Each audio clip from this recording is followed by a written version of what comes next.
Hola Virgo, Sun, Gemini, Moons. Welcome to your 2026 Sun Moon reading. If it resonates, consider a personal reading. If you want to see this video in its entirety, go to my YouTube channel under Veronica Garnet. And if you want to see the extended reading, where I will pull clarifiers on all the cards in addition to advice for 2026, go to my Vimeo channel under Veronica Garnet. Also, put in requests for your Sun Moon readings. I am doing these by request only. Otherwise, let's talk a little bit about you guys. So, Gemini, Sun, Scorpio, Moons. You guys are very communicative and you guys are very intelligent. One of the things about you is you definitely are a very cool, calm, collected cucumber. You definitely don't get overly emotional. You make sure you keep your emotions under control. You do tend to worry more than you should. So why don't we worry about the stuff that we have control over than the stuff we don't have control over? I know that's really easier to say than do, but it's something you're going to want to work on in 2026. Not the biggest passionate individual when it comes to romance. I mean, I don't think you're one for the warm and fuzzies, but you do like having friends. So companions and personal connections are really important so that you can engage in mental stimulation and conversation. You work too hard sometimes, so be careful of that. And then the other thing you need to be careful of, why don't we work on in 2026 not being so critical of yourself, setting really high standards for yourself, and then not setting high standards for other people, like over the top expectations. You're really, really good worker though. I mean, you're very dutiful. You carry through your responsibilities. You can definitely be counted on, especially because you're so smart and you pick up on details. Also try to be a little more open-minded and not so critical. So those are some things, but you have some great attributes. Let them shine in 2026. So let's get to your reading.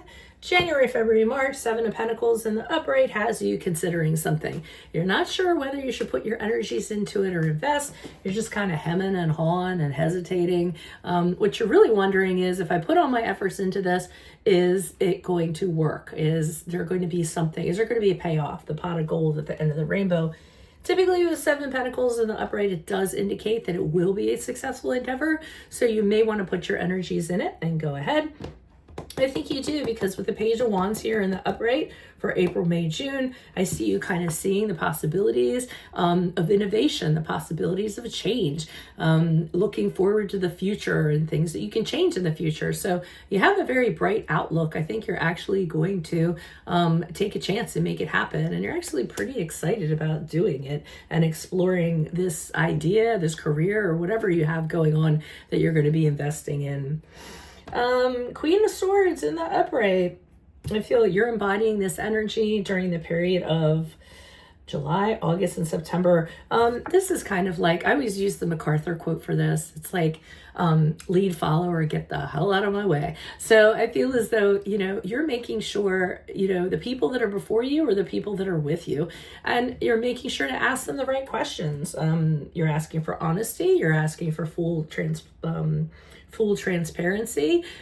You're asking for their truth, because you have something that you want to do and you don't have time for the BS. So you don't need people on your side who are going to cause problems. You want people that are very clear, people that share the same vision, the same way forward. So I kind of think you're going to be doing things in 2026 that are going to be very, you're going to be moving and shaking things in 2026.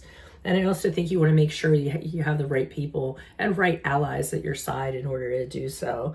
Now, October, November, December, here comes somebody who's going to be conflictual. So the King of Swords in reverse is somebody who wants things to go their way. And what they're going to do is they're going to manipulate the situation so it goes their way.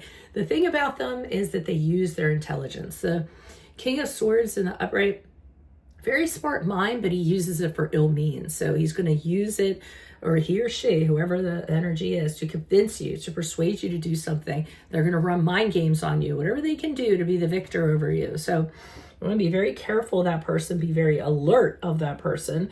And yeah, maybe now's the time for you to start the one time that you can actually use your critical eye to spot flaws in somebody, because that person is a bad person that's going to be coming around during that period of time. So that's what I have for you all. If it does resonate, consider a personal reading, but make sure you go to my Vimeo channel where I'll be pulling clarifiers on all of these cards, in addition to a card of advice for 2026.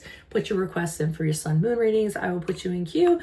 Otherwise, Geminis, oh, what? No, Virgo, Sun, Gemini, Moons. I will see you in your Vimeo reading next. Adios from Veronica Garnett. Bye-bye.